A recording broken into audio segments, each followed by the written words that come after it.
We have officially been in Melbourne for 1 month, and it has been probably one of our favourite places we've ever been, ever lived. But it's also one of the most confusing.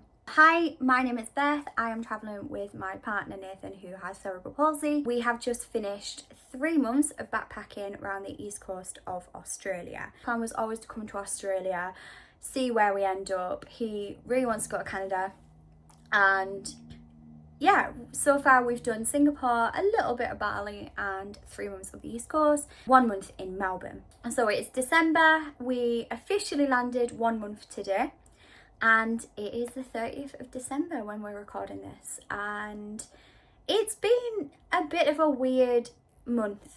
Like back home, December's so Christmassy, it's so homely, you spend a lot of time at home. We were actually away this time last year as well. We were flying back from New York, but we still had that lead up to Christmas, and it was very familial, and we just got engaged, which was really excited.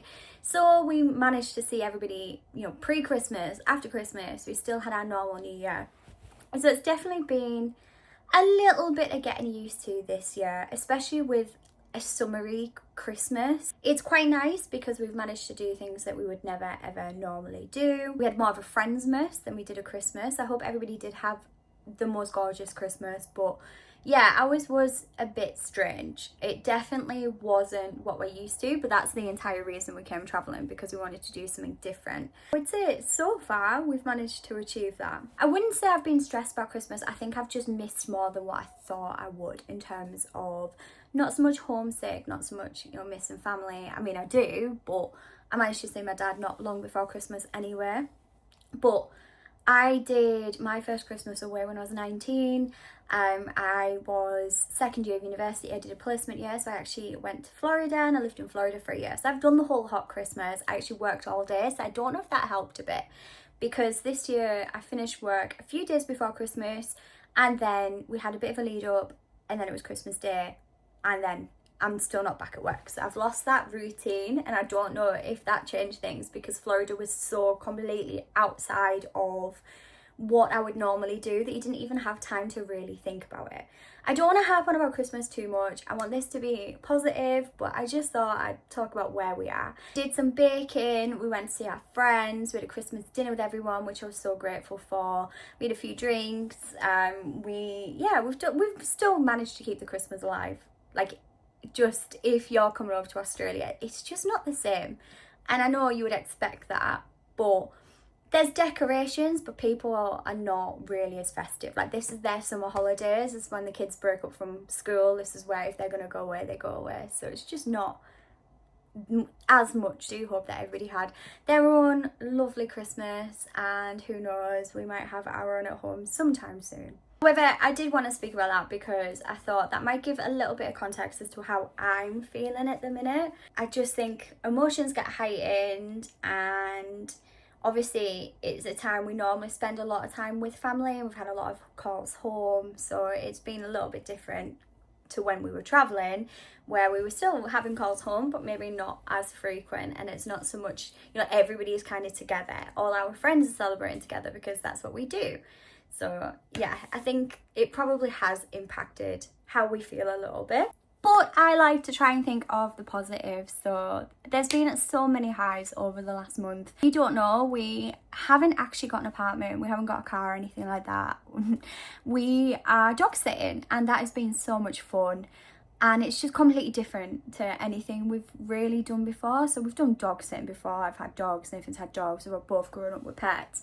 However, this is so different because it is literally people's houses that they've opened up to you, and looking after their dogs, cats, whoever it might be, which is strange to think about, because if I think about Toby, it would be very rare that I would let people look after him that I did not know. I was so passionate about that dog that you'd have to really earn my trust to look after Toby. So the fact that these strangers do, and especially give us, free accommodation, access to their home, it's crazy. But we will do a video on how we're doing it to give, if you're interested. But that's just one of the highs of what we're doing. We're getting to meet so many dogs, and I love animals. I love all animals, so I'm loving meeting all the dogs. We've got Finn at the minute. I'm surprised he's not barged his way through that door. Yeah, walks. We're so active, not just because of the dogs, but it's sunny. Like, you want to be outside, you want to get out and do things. So all while we were up the East Coast, we were doing things like canoeing, kayaking, always hiking. Like, you're always up and about doing something. I think that's just sparked a new I can't think of a word, but I think that sparked something. And Nathan's feeling a lot better with his hip as well. So we're definitely out and about a lot more than what we would ever be before. Even today, we're going to go out into Melbourne. We're going to go be tourists for the day. So lots of steps. I'm getting lots of steps in. And I'm also back to routine. I love my routine. I didn't ever think. So back home, I didn't realise how much I survive on routine. I always thought I was quite spontaneous. I've learned that is very much not the case. As soon as I got my gym membership and as soon as I was going to the gym every day, I am a new woman. So I've got my Pilates, I've got my weightlifting, I've got running, like, we're back to that life. So that is a real positive for me, because without it, I mean, even a few days without being able to go to the gym, because I was getting passes and class passes, we were going up the East Coast, but if I struggled to get anything, I was not a nice person to be around. On top of meeting all the dogs, it's the people as well. Like, people are so friendly. At least the people we've met, so many people, especially the homeowners that we're looking after, like, they just want to help. I feel like I talk to more people than ever, and I talk to a lot of people, so it is good. Back with our Melbourne gang from when we did our Welcome to Melbourne tour. So not everybody, some people are kind of scattered around, but we spent Christmas with them and it was absolutely great. So we had a Christmas dinner. We've met them a couple of times as well. I think the plan at the minute is everyone's going to kind of be here for at least the next few months. So at least we've got some people that we know already. I feel like when you're backpacking, you have the same conversations a lot with people, and that's great, and it's great to meet so many people, but by the time that you actually get to know anyone and you get into real deep conversations and find out so much about who they are, they've normally moved on. I mean, with the East Coast it's a little bit different because everybody goes the same direction, but it was rare that we met people that we would see multiple times because we were on a different timeline than everybody else. And some people are coming down, we're going up. Some people might go to Morton Island, we didn't. So it's been so nice to be with people that we've already known for a little bit of time. So we don't have to do the whole, hi, what do you do for a living? Why are you here? How long are you planning to be here? Nathan's got cerebral palsy. Like, we don't have to have that conversation so many times, and that's been really nice. And it was the same when I was with my dad as well, because obviously he knows me. And then I just love Melbourne. I really, really love Melbourne. There's something about the city. I actually think it's my favourite city. I love New York. I loved it when we went to New York. I loved, that was always my dream destination or dream city. And as much as I don't want to be, I want to be a beach girl, I think I'm a city girl. I grew up in a tiny little council estate, and to go from that to a city, I just love it. And Melbourne's really special. Like, there's so many events, so many sports. I work in events, so that's me sorted. But I just love the city, and we've done so many cool things even in the month that we've been here. And I think because we know we're not going to be here for very long, it helps us to, like, we know we have to make the most of the time we've got here. We have to go do the touristy things, but we also have to go find, like, the hidden things as well. I love it. I think people ask me a lot, why do I love Melbourne so much? And it's got that proper CBD city vibe. You go out, the food's incredible, the coffee's incredible, the drinks are incredible, but not even an hour out, you've got, the Great Ocean Road, you've got mountains, you have got beaches, you've got rainforests. It's just beautiful. It is just a beautiful city, and not even just a city. We spent a bit of time in Ringwood recently and went on loads of walks around there. We're in Brunswick right now, and there's parks everywhere. Like, it's 20 minutes from the CBD, but there's parks everywhere. We've done Pixar Port, we've been to the cricket. I've never been to cricket in my life, and I lived in Headingley. Like, I don't know if it's just that whole thing of being in a new city or what, but we're experiencing so many different things that we've never really done before. However, I do want to keep it real, and it hasn't all been sunshine and rainbows. Nathan was always planning to get a job basically over the Christmas period, or the next 6 months at least, just to, while we figured out what we wanted to do, and yeah, just obviously make some money, because if we want to go traveling, we need money to do that, and Australia is expensive. He's still unemployed, and it realistically, it's been a few weeks. It has only been a month, and it's been Christmas. A lot of places will stop hiring. I know our place does for a little bit, but he's had a few interviews and been rejected, and there's not a lot of feedback. It's just, you know, we're looking for somebody more experienced. We had a few where it's direct, outright rejections based on visa. Completely understandable. A lot of places want permanent. There's a lot of places where he does have experience though, and he's still getting rejected, even though he puts down his working holiday. That seems fine, and then it still gets rejected. Now, most people go into hospitality, but Nathan's limited with what he can and can't do because of his disability, and he's never been one to say, oh, my disability will stop me doing this, but somebody who can't carry a pint is not going to be able to work in a bar. There are options. There's other hospitality work out there that you can look into, but yeah, that is proving a challenge right now. It's definitely an ongoing conversation. Just being transparent. There's lots of jobs out there, but it's probably the same as the UK in that they are looking for people more permanent, and there's a lot of us here. There's a lot of working holiday makers who are all looking for a job and are all looking for somebody to sponsor them, and there's lots of jobs, but there's probably even more people. That probably doesn't help us as a couple, because, you know, I'm working full time and I'm really trying not to hold it against him, because I know it's difficult. I really do know it's difficult, but sometimes it's frustrating, and it's frustrating.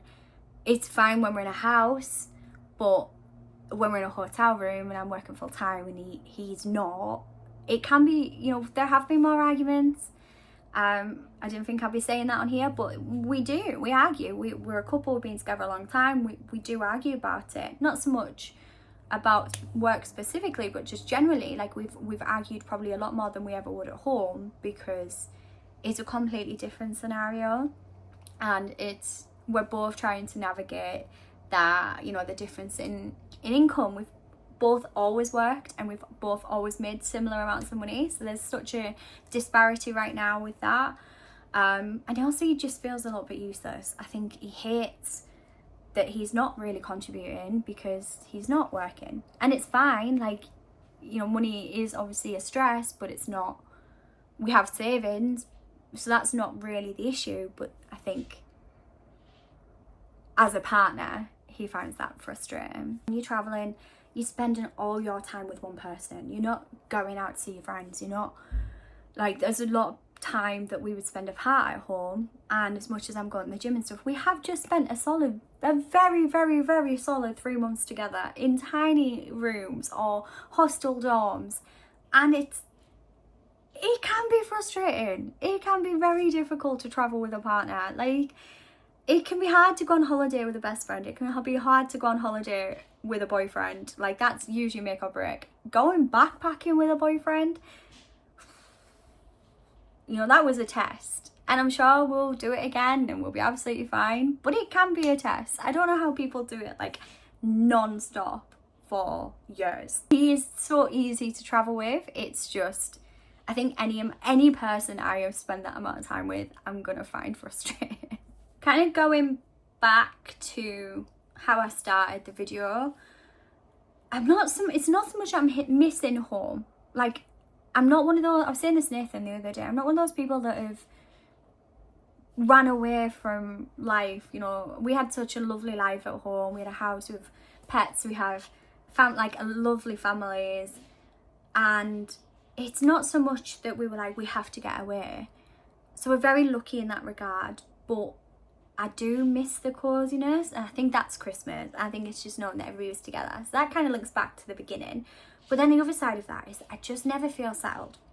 And that was fine whilst we were backpacking, because there was always this end in sight that we knew we were going to get somewhere, and we were going to be in that place. We were going to be in Melbourne for, you know, a set period of time. And it hasn't come yet. And that will be the dog sitting, because this is the longest that we've got, is 3 weeks, and it's incredible, and we get to unpack and do all your washing, and you do feel settled for a short space of time. One thing I've learned on this journey is I like structure, I like routine, and as much as I want to be spontaneous and I want to be somebody who isn't bound by routine, it doesn't suit who I am, and that is absolutely fine. But it just means I'm struggling a little bit to feel settled, and I don't know when it's going to come where I do. That is difficult. It is really difficult, and a lot of people thrive on that, me not so much. But I'm trying not to be woe is me. I'm just really trying to be honest about where my head's at right now, and I think there's so many factors affecting that I don't want to make any decisions while I feel like this, because I don't want to make a decision I'll regret. All of this to say, we absolutely love Melbourne. We love the city. We love where we are. But do we love the working holiday lifestyle? We could see ourselves settling here, but am I a little bit too old for the working holiday? And that's not necessarily about age. I think it's a little bit about like where I am in my life. If I was 21, single, hadn't met Nathan yet, and didn't have like the work experience I've got, or that I'd owned my own home and wasn't so cemented in the life that I had in the UK, then yeah. You know, I did that in Florida and it was incredible. I got to see, I would never be the person I am today without taking myself out of the life that I had, out of that tiny little mining town, and just escaping and building this entire new love of travel and new life and new friendship groups that I still speak to every day. But I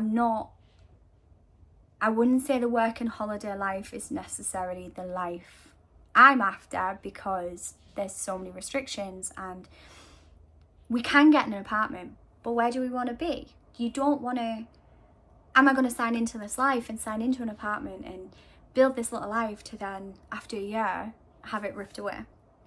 And I think that would hurt more. The questions are, do we need structure? Have we outgrown the work and holiday life? Or is this just a tiny little blip, a tiny little thing that will pass, and in a month I'll feel like a whole new person? 1 month in Melbourne, lots of questions.